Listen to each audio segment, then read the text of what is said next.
So I trust that you are closely following ServiceNow, given that you sold a company to ServiceNow by way of Moveworks.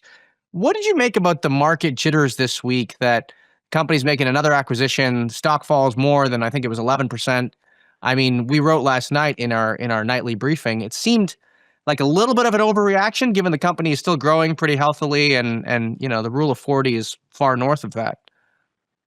Yeah, listen, I think the financial results are strong at this point. As you could probably tell, the public market feels like it's in a risk-off mode, likely to do some profit taking at the end of the year. But also, listen, the Nasdaq's up 20% year to date for the second or third blockbuster year in a row.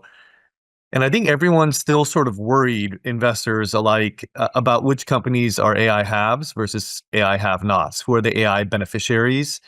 And so this is mostly based on my senses, at least, ServiceNow potentially maybe losing the perception, at least for the moment, Hmm. around the innovation race because they've had a string of large M&A transactions. But in my view, I think these transactions are a signal of them being aggressive and getting ahead of the AI innovation race and curve. And what do you make about them diving deeper into cybersecurity? I mean, look, when it comes to ServiceNow, we know it's ITSM or the backend IT processes. We know they're going deep into customer CRM software competing with Salesforce. Cybersecurity, I mean, I know they do everything, but it's not the first thing I think of them for. For sure, for sure. And I think it's them expanding their TAM. Listen, no ServiceNow expert here, but I will say cybersecurity and cloud security in general is one of the hottest sectors we see in venture land, given Right. some public offerings and how those companies are valued. And it is also an AI beneficiary. There's so many tailwinds around cloud and cybersecurity sort of getting stronger or more valuable in the face of AI that I think it makes all the sense in the world. And if you think about a CISO and security sitting adjacent to IT, I could see how this is a natural adjacency for ServiceNow to get into. Right. Now, before you came on the show earlier this week, I had asked you for a couple predictions that I wanted to talk about on the show for 2026. And you sent through a list of them. And one of the ones I wanted to unpack with you is you said that agents will converge in 2026. And I wanted to ask you a little bit for what you meant by that.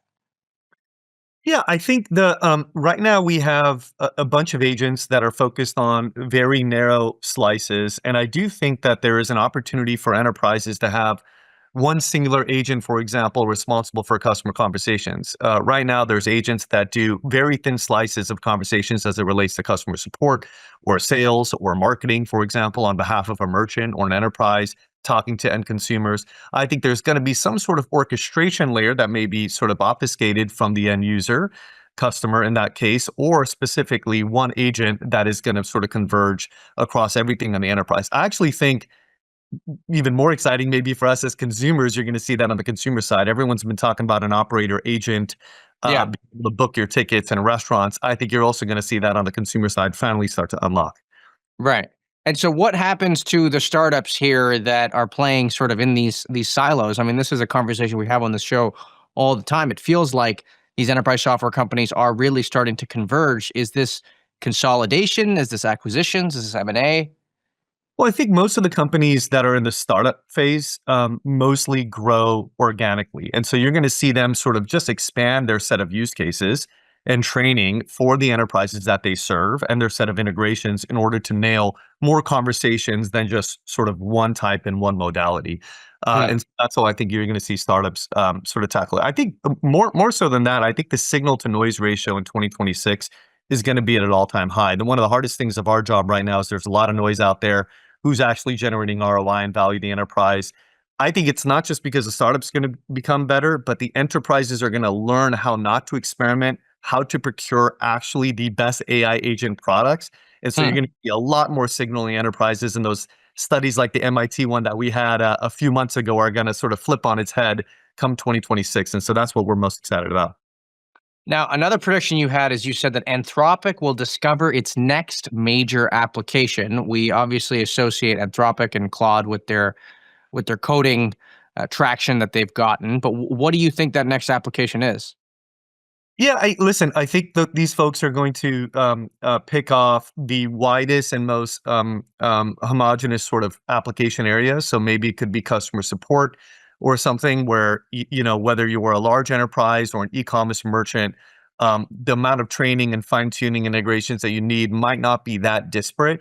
And so maybe they'll provide, will they solve all the way to the last mile that a top end application layer will? Perhaps not, but I could see them moving up and up in the stack to tackle the next application area. Okay, and what would that application area be in your view? Yeah, yeah. I think customer support could be a very interesting one for that. Okay. Yeah. Okay. What about? I mean, you also talked about legal. Legal. That's an area that you think is going to take off in 26. Yeah, I mean, legal's already sort of taken off. You see Yeah, with Harvey and I know. Lagora. It's hard to imagine it gets bigger. I know. No, I think it is going to get bigger. I mean, these companies have gone from being secure sort of chat GPT for lawyers Yeah. to now actually doing a portion of the work. So it's 5% productivity to being 30% productivity. So the sort of revenue model and billing model that they're able to capture, and therefore the market size of these businesses is just going to explode in the coming years. Great. Well, Rajeev, I want to thank you for coming on the show. It's a great conversation and look forward to talking to you again very soon. Thanks, Akash. Take care.